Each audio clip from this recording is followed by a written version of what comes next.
My name is Keshwani. That's Keshwani, Keshwani. We are here because we want to prepare for GRE.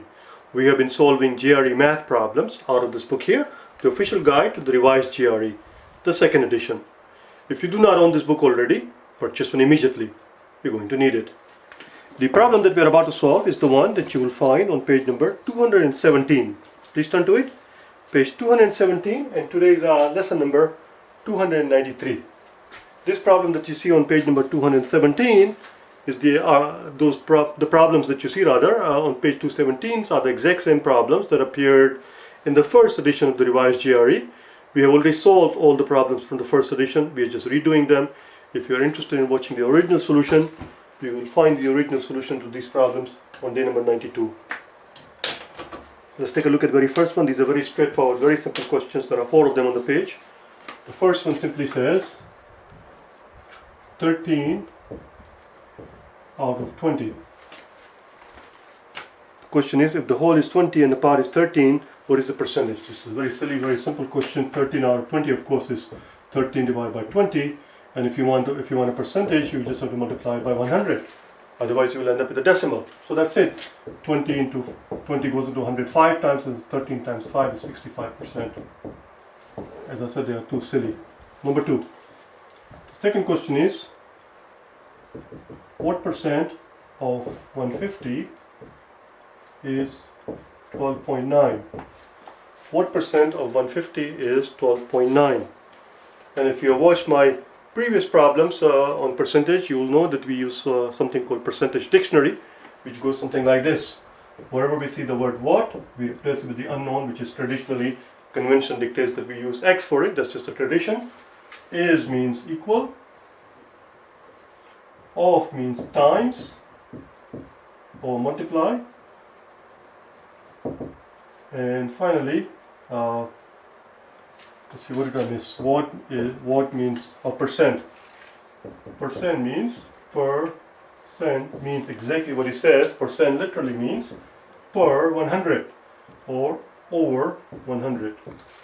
So 4% means 4 over 100, 17% means 17 over 100, and so on and so forth.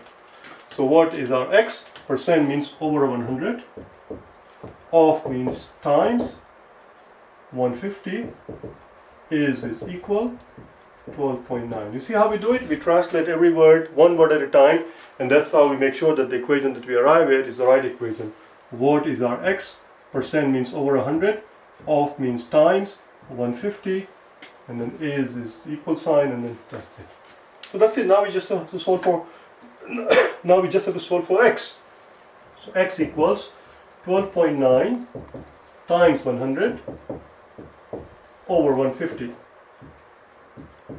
Divide top and bottom by 50, and this becomes 2 and this becomes 3. Now divide top and bottom by 3. 12 has 4 3's in it, and 9 has 3 3's in it. So it's 4.3 times 2. 4.3 times 2 is 8.6. 8.6%. Voilà. The question was, what percent of 150 is 12.9? The answer is 8.6% of 150 is 12.9. 8.6% of 150 is 12.9. Let's do number 3.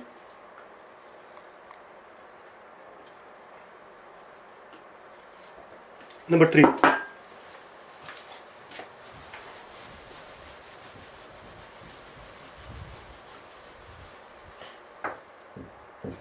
The reason I'm doing these questions is because if you look at the solution that they show you in the book, those solutions are very classical, very tedious, very nerdy, very geeky, very academic. You're not going to get anywhere trying to solve this problem like a good old schoolboys or good old schoolgirls. You have to find a quicker way, faster way, obviously, a more efficient way. Number 3 is asking for 30% of 350. Well, we know that 10% of 350 is 35. Of course, we know that. 10% of 350 is 35. Nobody's going to argue with that. Just drop the 0. And therefore 30% is going to be 3 times the amount.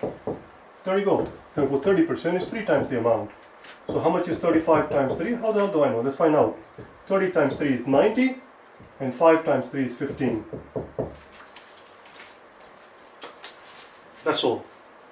Or if you want to make it a little bit better, then if you want to show it as 3 times 35, you will say 3 times 30 is 90 and 3 times 5 is 15. So the answer is 105. 30% of 350 is 35 times 3, which is 105, because 3 30s are 90 and 3 5s are 15. 90 plus 15 is 105. Number 4.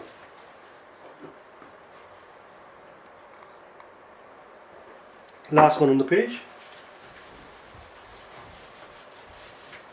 Number 4.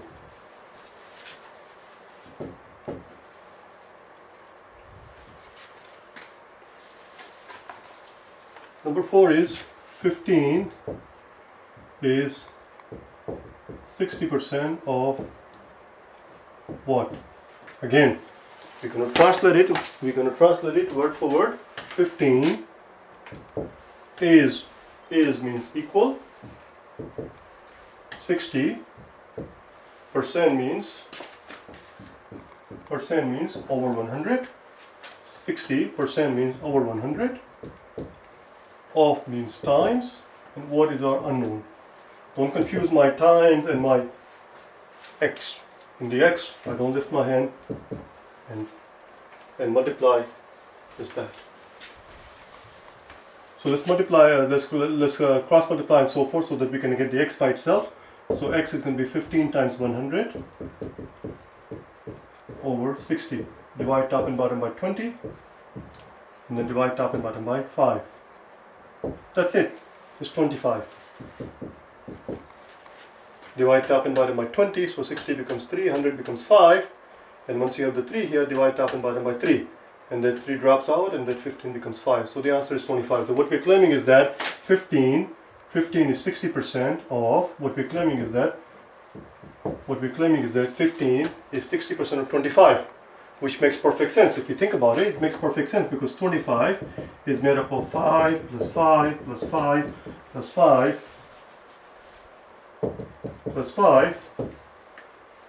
That's your 25, and each one of them represents 20%. This is 1/5, this is 1/5, and this is 1/5. Each one of them represents 20%. So 15 is 60% of 25. That's all.